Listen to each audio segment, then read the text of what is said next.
Can sex addict have a healthy sex after? Absolutely. I believe they can, Natalia.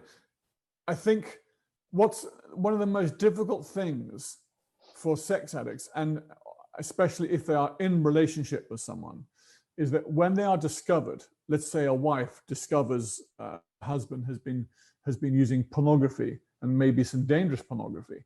Maybe he's been doing it for years. Suddenly she discovers it because it comes up on the home computer, or something awful happens.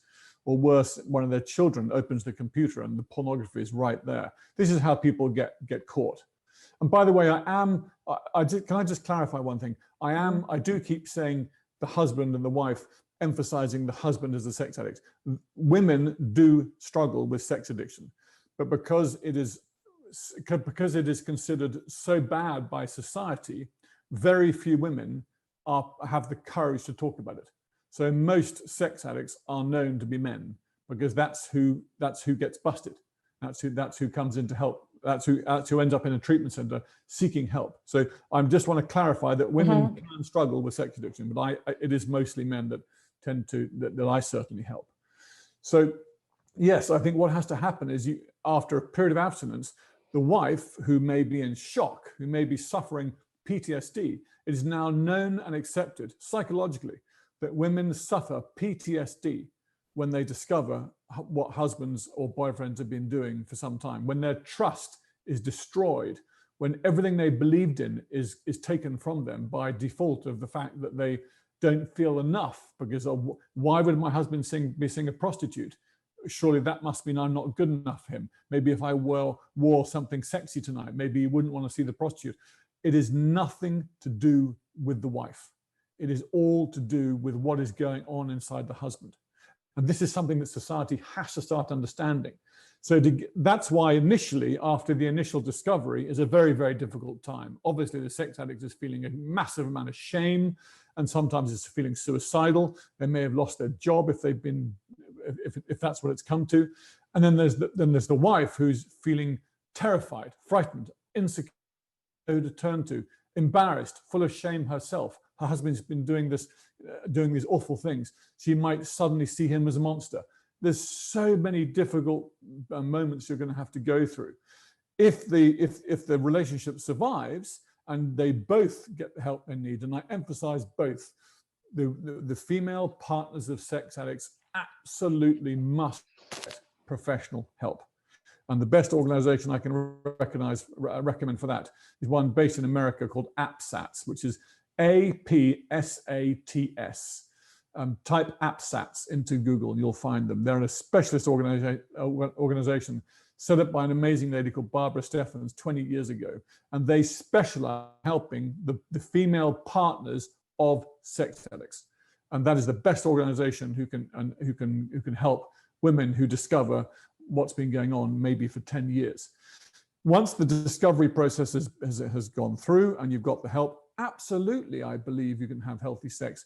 And once a man learns that he doesn't have to be aggressive, that he can be gentle, that his feelings and emotions are safe to express, in my experience, sex actually gets even better, because the intensity is not intimacy. It's it's a big mistake I made for decades. I thought intensity was intimacy. It is not. And intensity cannot last, because it's like a drug. You need more and more and more. You do something crazy, and the next time that wasn't crazy enough. So you make it even more crazy, and you make it even more crazy. And this is, of course, what leads you to death very often. You do crazy, more and more insane things, and eventually it can kill you.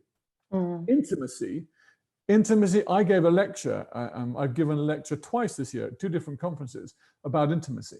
Intimacy starts here with yourself, long before you can safely be intimate with another human being.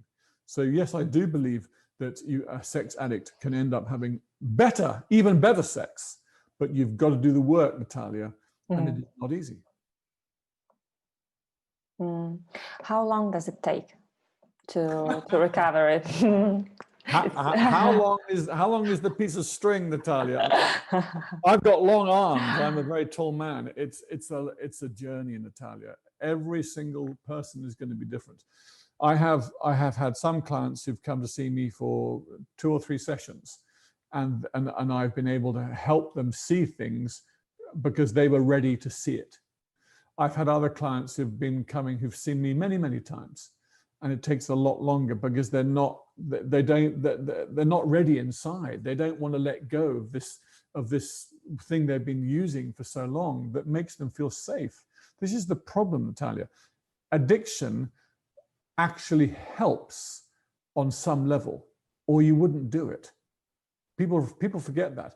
Sometimes with clients, I ask them to write out a list of the benefits of the addiction. And sometimes they look at me a bit strangely and go, benefits?